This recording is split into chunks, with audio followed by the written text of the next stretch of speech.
Muy buenas noches. Les recuerdo que estamos en el estudio del capítulo 2 de la primera carta del apóstol San Pablo. Y los quiero entrar en contexto haciendo una lectura pequeña, porque ya vamos en el capítulo 9 y recordemos que empezamos desde el versículo 9 y empezamos en el versículo 1 y casi que estamos tratando uno o dos versículos por día. O sea, llevamos varios días y apenas vamos para el 9. Y dice, hijitos míos, estas cosas les escribo, les dice Pablo, a los hijos de Dios, las personas que son discípulos, seguidores de Jesús, para que no pequen. Pero si alguno peca, tenemos un abogado que defiende nuestro caso ante el Padre. Es Jesucristo el que es verdaderamente justo. Y hablábamos en ese momento que tenemos un abogado ante Dios que intercede por nosotros.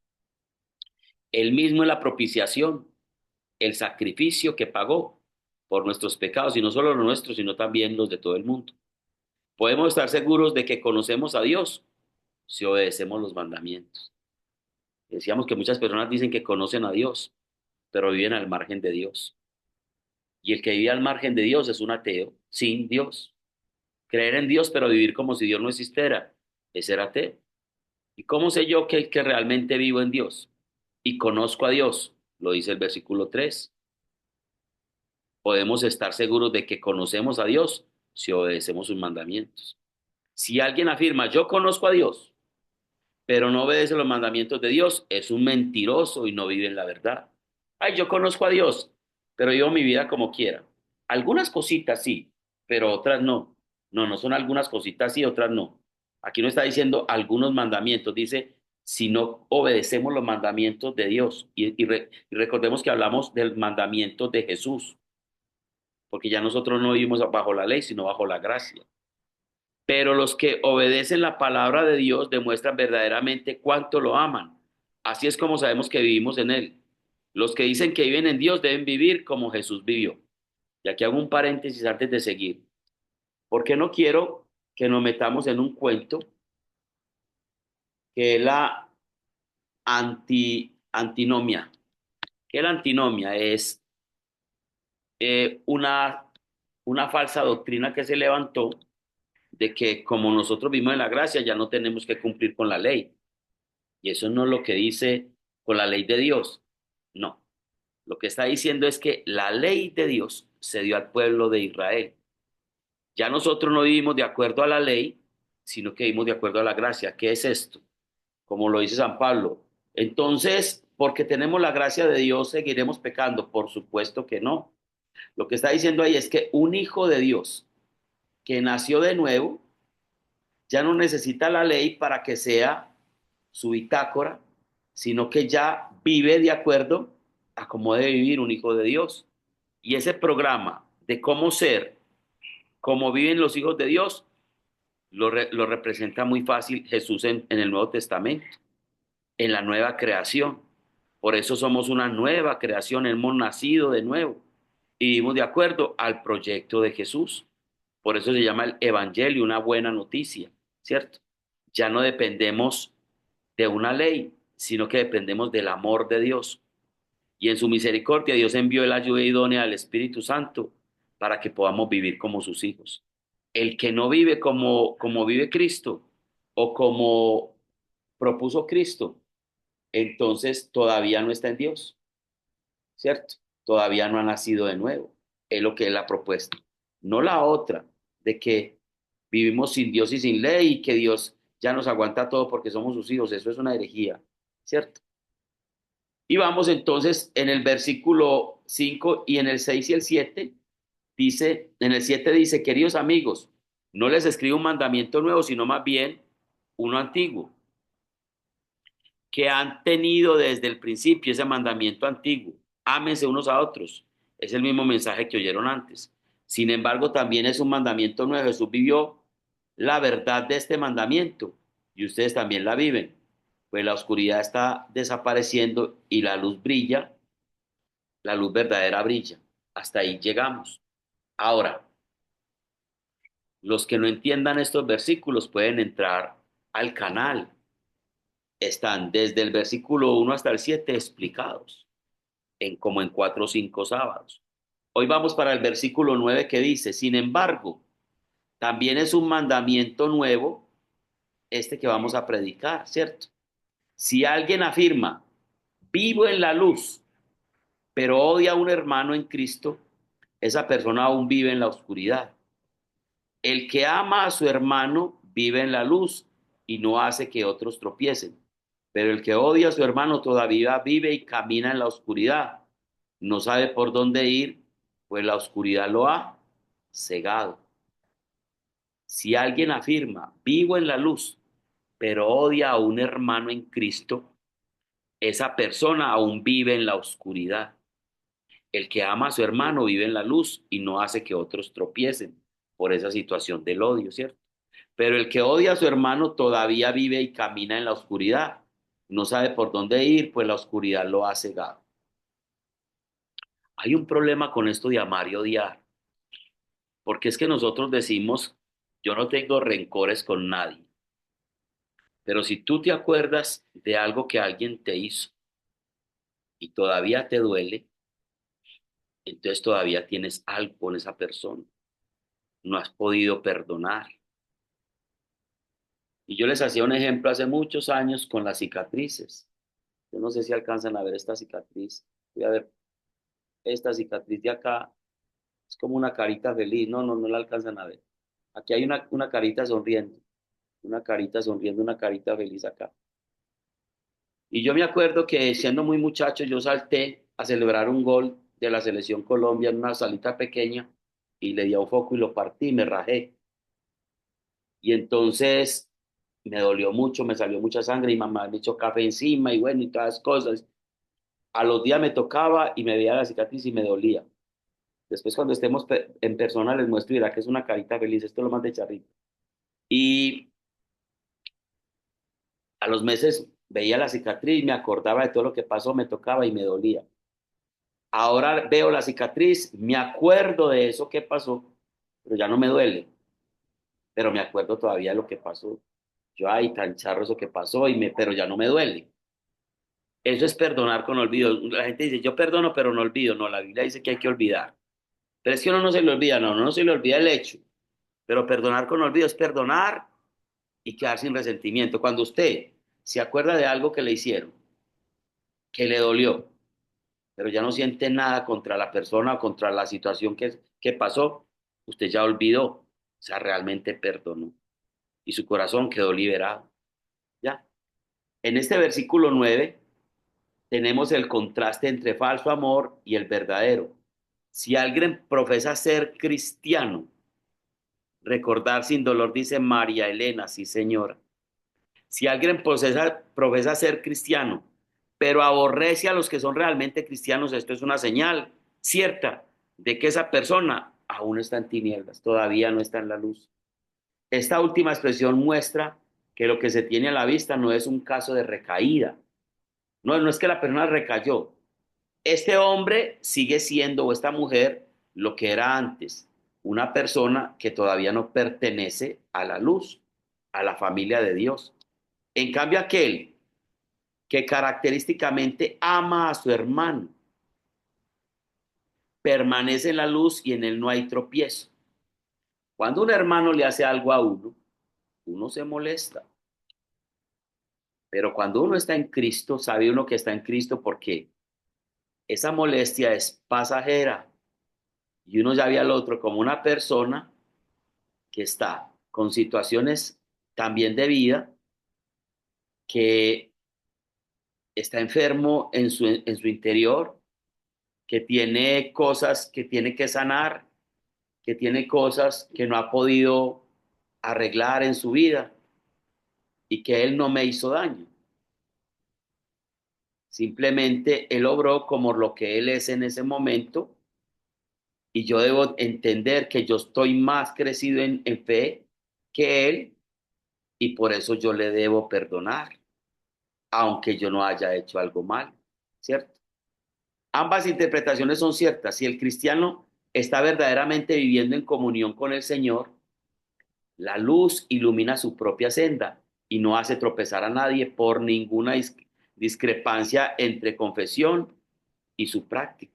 Una persona que vive en Dios no se pone en discusiones por cuestiones simples. Es capaz, inclusive en medio de la situación, decir, no, qué pena, de verdad me equivoqué. No debía haber estado en esa situación. Qué pena que te hizo buscar. Es que usted no lo hizo buscar, él se buscó solo, sí. Pero si usted va con una palabra, porque dice la Biblia que la palabra mansa calma la ira. No es fácil. El gnosticismo odiaban profundamente a los que eran fieles a la palabra de Dios en el tiempo anterior y aún todavía. Esto demostraba que estaban en tinieblas y que andaban en tinieblas y que no sabían a dónde iban porque las tinieblas les habían cegado los ojos. El Dios de este mundo, dice 1 Corintios 4:4, los ha vuelto ciegos de entendimiento para que no puedan ver la resplandeciente luz del Evangelio de Jesucristo, el verdadero Dios. Entonces, ¿cómo va uno a pelear con una persona que está ciega? ¿Sería capaz de pelear con un ciego? De darle trompadas a un ciego o ponerle zancadilla a un ciego, ¿cierto que no? Pues la persona que no está en Cristo está ciega, está en tinieblas, no tiene luz. ¿Para qué peleas con ella? ¿Para qué te contrarías con ella? No, no te cargues. Respira profundo, no sienta la ofensa, pon la otra mejilla y ora por esa persona y dile, Señor, que finalmente está mal, está en oscuridad, necesita salir a la luz. Y de pronto mi testimonio de no enojarme con él o con ella, de hablarle con amor, de no pararle bolas a la situación, haga que la otra persona no tropiece, ¿cierto? Ya, no tropiece, no caiga en tropiezo por mi culpa. Dice el versículo 12, les escribo a ustedes que son hijos de Dios. Pablo sigue diciendo, les escribo a ustedes que son hijos de Dios. Pablo no le está escribiendo a una persona que es inconversa, a una persona que todavía no ha nacido de nuevo. Pablo no, el apóstol Juan no le está escribiendo a un inconverso, le está escribiendo a los hijos de Dios. Les escribo a ustedes que son hijos de Dios porque sus pecados han sido perdonados por medio de Jesús. Entonces, hay que entender las etapas del crecimiento en la comunión con Dios.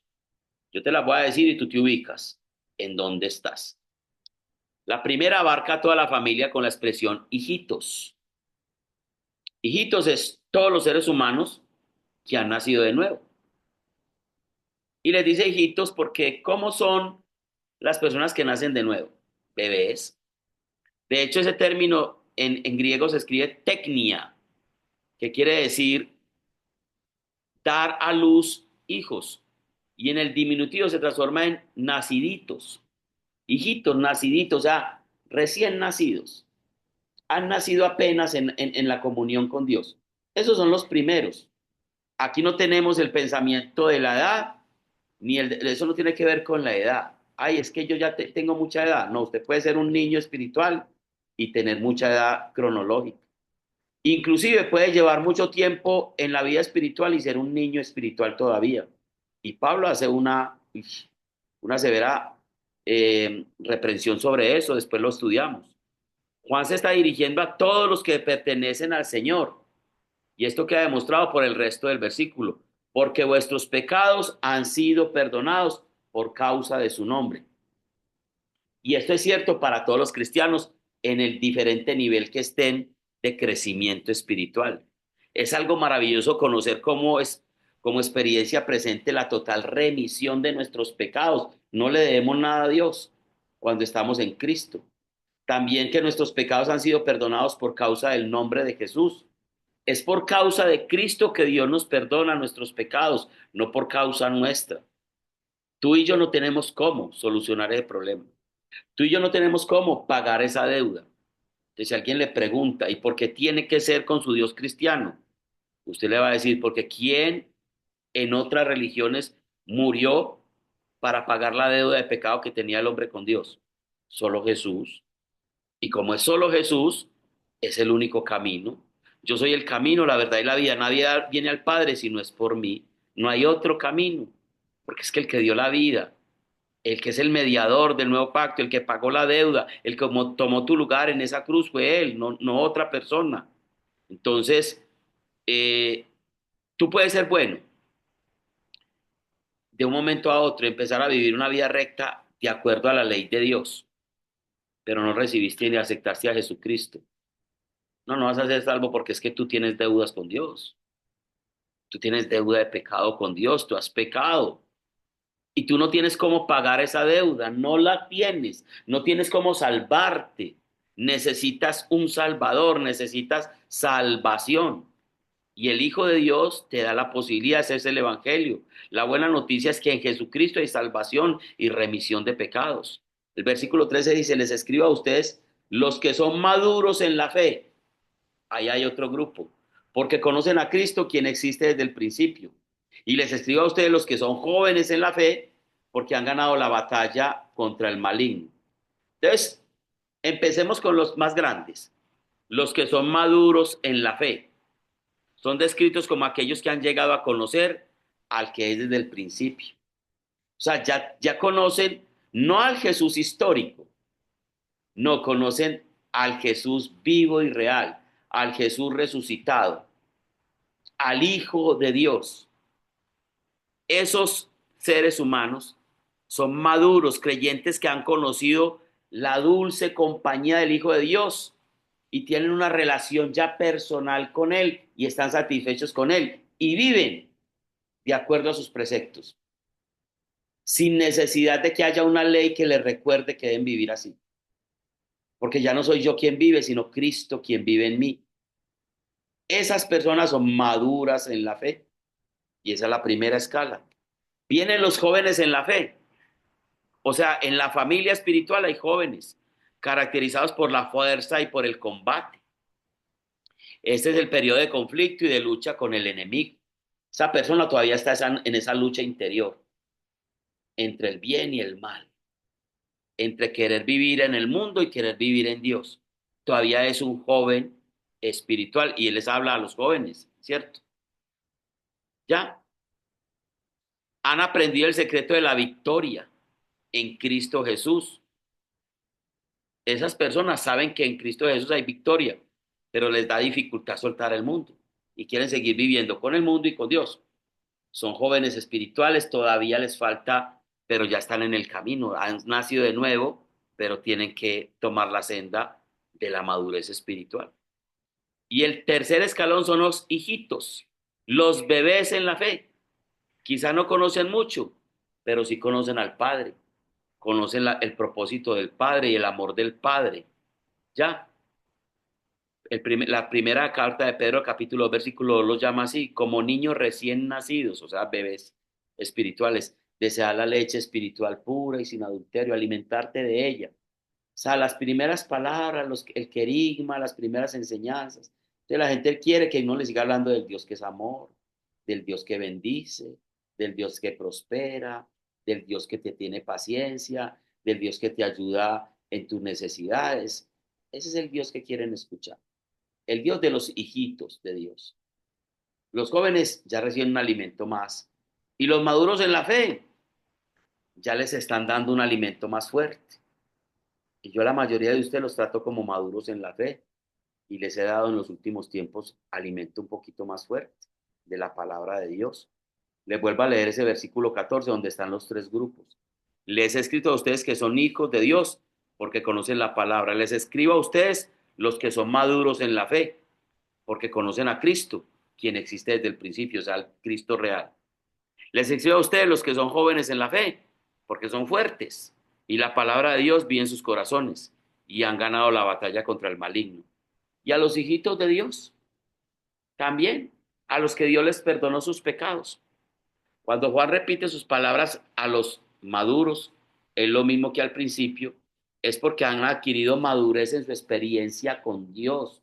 Una vez más, los jóvenes son mencionados como aquellos que son fuertes en el Señor y en el poder de su fuerza.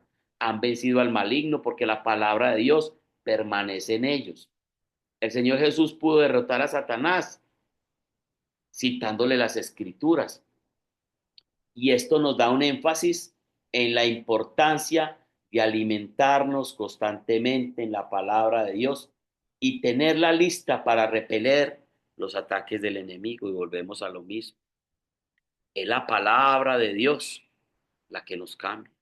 Es la palabra de Dios las que nos redarguye, las que nos limpia y nos purifica de todo mal, porque somos un pueblo, ¿sí o no? ¿Lo leíamos ahora o no? Somos pueblo, ¿cierto? ¿Qué decía? Somos pueblo, pueblo adquirido por Dios, real sacerdocio, nación santa, pueblo adquirido por Dios para anunciar las virtudes de aquel que nos llamó de tinieblas a luz admirable. Somos hijos de luz, somos hijos de luz, hijos de la luz. Ya no somos hijos de las tinieblas, somos hijos de luz. Y eso es lo que está diciendo el pasaje. Somos pueblo, pueblo de Dios, nación santa, gran sacerdocio, linaje escogido por Dios, para anunciar las virtudes de aquel que nos llamó de tinieblas a luz admirable. Somos hijos de luz. Entonces, hay una diferencia entre la luz y la oscuridad, ¿cierto? La pregunta es, tú te puedes hacer, tú solito, te puedes hacer esa primera, esa primera pregunta. ¿Eres hijo de Dios? ¿Eres hijo de Dios?